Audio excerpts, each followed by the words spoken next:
So let me start the video by saying the title might be clickbait because I don't know how much everyone has ever paid for their cars.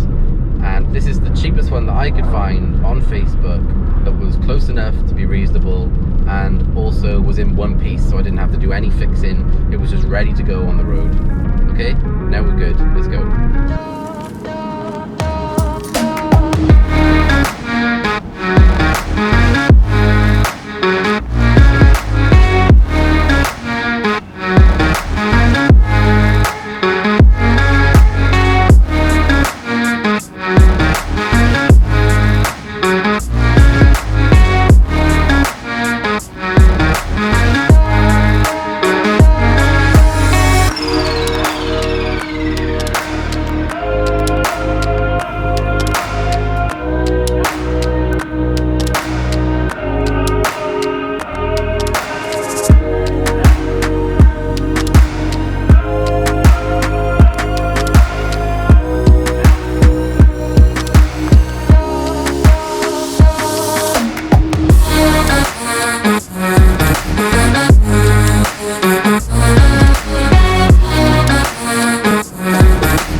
So, here we are again, back with another video.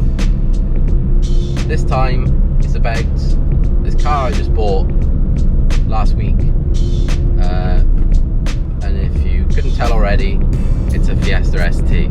Now, just to be clear, in the car scene, the traditional car scene, there's a massive stigma about owning Fiesta STs. Mostly because everybody who gets them puts a really horrible sounding exhaust on it, and then they add a pop and bang map, and then they spend every Sunday revving the tits off it at a car meet, and so everyone has to listen to the whoom, ba ba ba ba ba ba ba, whoom, ba ba ba ba ba, and it is fucking annoying. I agree with you, and I'll be honest with you, that used to be me. I used to have one of those Fiesta STs. I had one back in 2016, a black one, and that one was stage 2 with pops and bangs. And I did rev the cunt off it, but I was 19, I didn't know any better. Now, however, I've grown and I just pop and bang other cars at meets. So back in 2016, I bought a 2014 plate Fiesta for about 14 grand. Obviously I financed it at the time, I didn't have any money. So the price I paid for this 2013 Fiesta ST is 5 grand. That's right, I only paid £5,000 for this car, and in my eyes that is an absolute bargain really, because when you look at the cars that you can get for £5,000, I mean sure, if you're willing to go a little bit older, you can get like a nice Beamer or something like that, an Audi maybe, but in terms of getting a car that's fairly modern and has enough power for a daily, to be honest with you, this car is one of the best ones out there in my opinion. Everybody of course has their own opinions on what cars they like and what cars they don't like, and that is totally fine. A lot of people don't like these cars and a lot of people do, and even though I'm now an owner again of one of these, I'll try not to associate myself with many other Fiesta owners, because I still don't really like when you go to a meet and you see all the Fiesta owners parked in a line and they've all got similar mods, they've all got the same splitters and the same LED ring lights around the fog lights doing the multicoloured rainbow thing. Those kind of things don't really interest me, but what does interest me is potentially turning this car into a track car, which normally I wouldn't justify if I paid 15 grand for it and I was ticked up on finance with it and stuff like that, but because I only paid so little for it, I am quite tempted to turn it into track. Now, maybe not full track spec, as in can't drive it on the road track spec, but it might be nice to do a sort of road track thing. I'd definitely be in favour of doing something like that. So, since I picked this car up last week, I have done a few little mods to it just to make it bearable on the road. So the first thing I did was the wind deflectors. Obviously I never have a car without wind deflectors,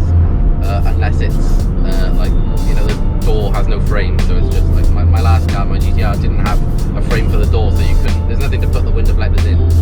So that means that whenever it rained, you couldn't have the window down in the GTR, and that really annoyed me because it just used to come in. So now, all of my other cars now, they all have window deflectors, and I'd never have a car without them. So yeah, that's the first little thing I did. I just done the window deflectors. The second thing is I put an ITG induction kit on there. I'm going to play a clip now so you can hear what it sounds like.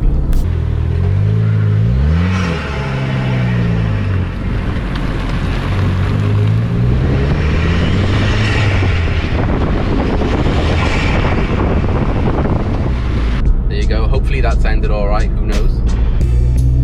Oh, Huracan Performante.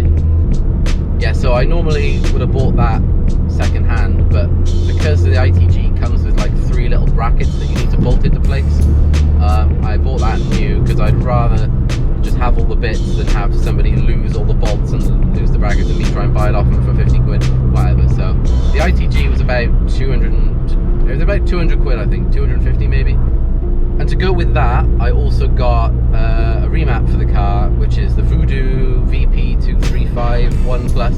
Basically, they had a bunch of fucking numbers on. I don't really care about it, but in my opinion, and from when I first owned one of these cars, the standard map is just incredibly sluggish, and it needs that little bit extra boost low down that you get from a map. So that makes it bearable in terms of power. I don't really want to be chasing power with this car. It is only a 1.6 after all. It leaves a lot to be desired, the engine. Like I said, they didn't really design it to be a massive powerhouse. I know there are people that take them to 350 horsepower, and maybe that will happen in the future, but for now, I'm happy at whatever it is now, 220 or something like that. I don't really care. I didn't buy this car to go racing down the drag strip. I just bought it because I just wanted a nice daily. I've also changed my mind and I might be doing a track car. Also, something else I noticed when I was doing the ITG induction kit was that there was a non-standard bit of hose going down to the blow-off valve, and so I think it's got a Turbo Smart, possibly a dual port, but also possibly a plumb back. I'm not sure which one it's got, but the Turbo Smart one is the one you want. So I'm hoping it's that. It certainly looks like it from above. I haven't had a chance to get underneath and have a good look yet. I forgot to mention this car also came with an exhaust, Miltech catback. It's weird though because it doesn't sound like a full exhaust, because I used to have one on my old Fiesta, which was that was a Cobra non-res 3-inch all the way. And that's the same story with this one. I think this is 3-inch all the way, Miltech non-res, but it just sounds pretty quiet for a non-res exhaust, because it's definitely not got a resonator under it, because I've looked, but I just don't know why it's so quiet. The guy I bought it off also reckons it has a sports cap, but I don't think it does. So that's a bit of a pain to actually get underneath and have a look at. So I'll do that someday soon, hopefully. So another mod that I did while I had the bonnet up was I fitted a short shifter. Now, it's really easy to fit a short shifter to these cars, and really cheap as well. So it was like 30 quid for the unit, and it just goes on top of where the linkage connects to the actual selector. That's literally all it is, 30 quid, and you just clamp on a new thing and it's done. And then so you can either have it set to 15% reduction in throw or 25% reduction. I don't know anybody that uses the 15, so it just all goes to 20. Everyone just uses the 25 option.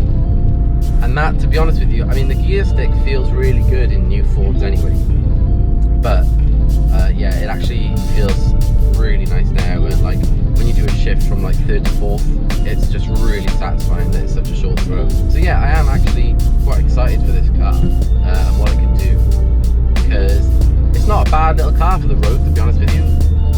The only problem with these cars, really, in my opinion, is the image and the fact that as soon as anyone sees you in a Fiesta, they just call you a nonce. I might do a video on one of my other cars at the minute. I have an E36 325i, so that's modified, more or less ready for drifting. It just needs a dip, so that's the most important bit, but you know what it is. So I might do a video on that in the future. if anyone's interested. If they're not interested, I don't care, I'll still do it anyway. To be honest with you, I usually end up taking the E36 to car meets because it is more interesting than the Fiesta. Nobody will look at you in a Fiesta, but in the other car, yeah. And you can do